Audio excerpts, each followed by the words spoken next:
Episode 2635. Jatuh ke dalam jurang, penebusan. Di kehampaan sekitar lautan ajaib, ledakan Yubo yang memekakkan telinga masih menyebar. Kamu hanya bercanda. Xiao Yan menyeret tubuhnya yang lelah dan perlahan terbang ke langit, menatap Su Sueying, yang kulitnya dikelilingi oleh cahaya ajaib berwarna darah, dan berkata dengan tegas. Jika dia tahu bahwa metodenya memerlukan pembayaran harga sebesar itu, Xiao Yan lebih suka menggunakan kekuatan iblis. Su Sueying hari ini, apakah itu sikap atau auranya, membuat Xiao Yan merasa sangat asing.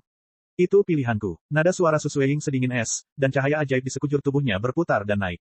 Dia tampaknya memiliki permusuhan yang sangat besar terhadap Xiao Yan yang berada di dekatnya, dan memberi isyarat kepada Xiao Yan untuk tidak mendekatinya.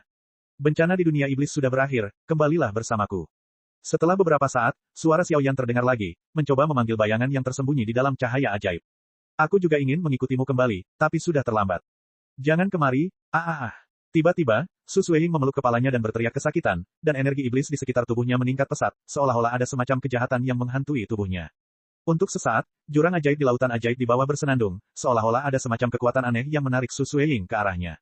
Puff! Dengan suara, cahaya ajaib melonjak di mata Su Sueying, dan seluruh tubuhnya seperti meteor yang jatuh, menukik ke jurang ajaib tak berujung di bawah, dan sepertinya ada aura asing di sekujur tubuhnya yang mulai terbangun, hanya sedikit erosi, menempati tubuh Su Sueying, dan bahkan menggerogoti jiwanya.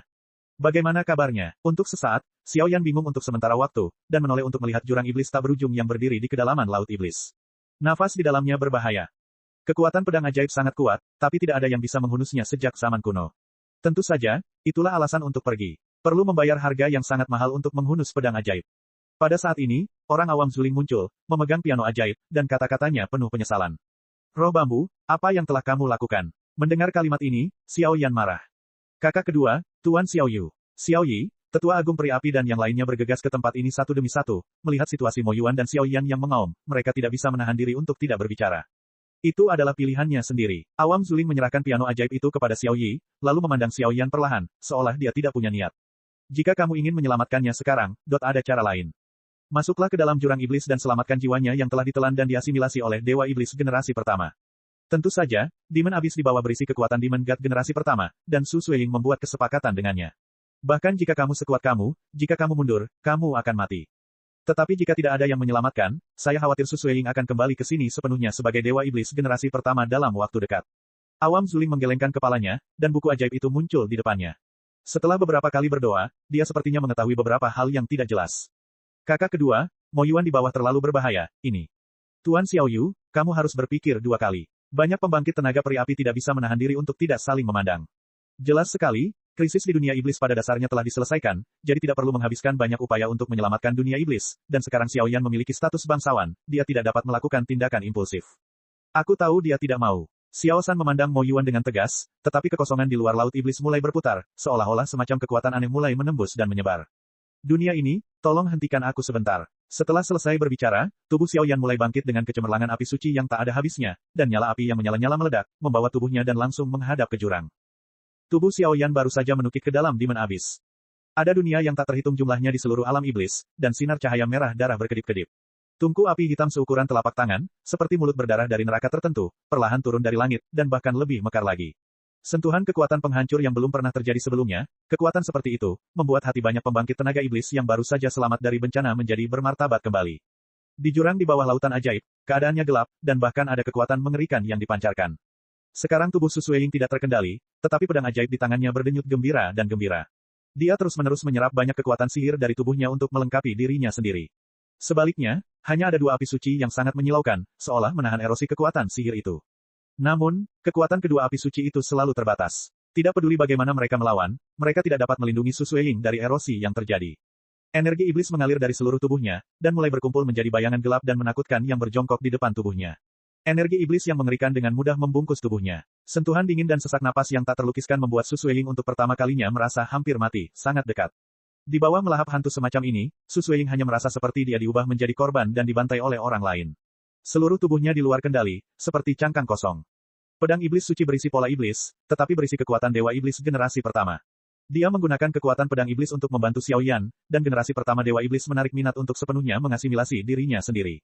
Mungkin yang disebut pedang iblis suci ini, sejak awal, itu adalah jebakan yang dibuat oleh Dewa Iblis generasi pertama untuk kebangkitannya sendiri. Namun semua itu sepertinya tidak ada relevansinya. Bayangan di sekelilingnya tidak dapat diubah oleh kekuatan Dewa Iblis generasi pertama.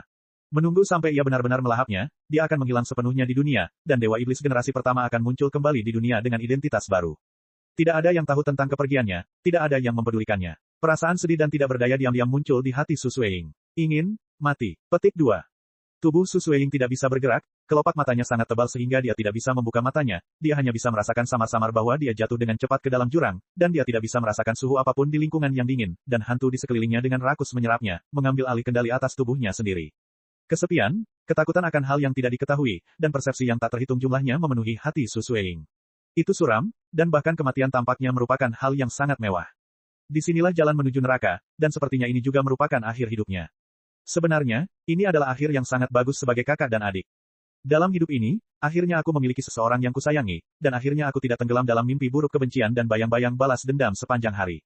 Meski aku hanya bisa melihatnya dari kejauhan, itu sudah cukup. Saya belum ingin mati. Saya ingin hidup untuk diri saya sendiri. Kekuatan, kemauan, dan bahkan jiwa seluruh tubuh ditelan oleh bayangan sedikit demi sedikit. Tidak peduli seberapa kerasnya Su Sueying pecah, itu tetap tidak berguna. Tampaknya segala sesuatu tentang dirinya perlahan terhapus olehnya. Tak berdaya untuk melawan, sia-sia, sepertinya aku hanya bisa menunggu dengan tenang, aku tidak bisa berbuat apa-apa. Perlahan, Su Sueying secara bertahap melepaskan perlawanannya dan membiarkan para hantu menelannya dengan kejam. Sekarang, yang bisa dia lakukan hanyalah menghabiskan sisa hidupnya, mengingat kembali bagian-bagian hidupnya, dan mencoba mengingat bahwa itu sudah cukup untuk mempengaruhi dirinya. Sosok yang tinggi dengan suka dan duka. Ledakan. Tiba-tiba, ada celah besar di bagian atas Demon Abyss yang gelap gulita, seolah-olah dibakar oleh semacam api surgawi, dan ki iblis yang tak terhitung jumlahnya ketakutan, dan mereka mundur satu demi satu. Di celah itu langit, itu bahkan lebih tersampaikan. Suara besar yang mengguncang dunia keluar, seolah-olah ada sosok tertentu yang bergegas mendekat. Cek cek cek cek cek cek cek cek. Rakan-rakan kultivator sekalian, sebelum retret, sila terus berkultivasi untuk jurus subscribe, like, share dan komentar agar sekte novel Sadim terus berkembang pesat.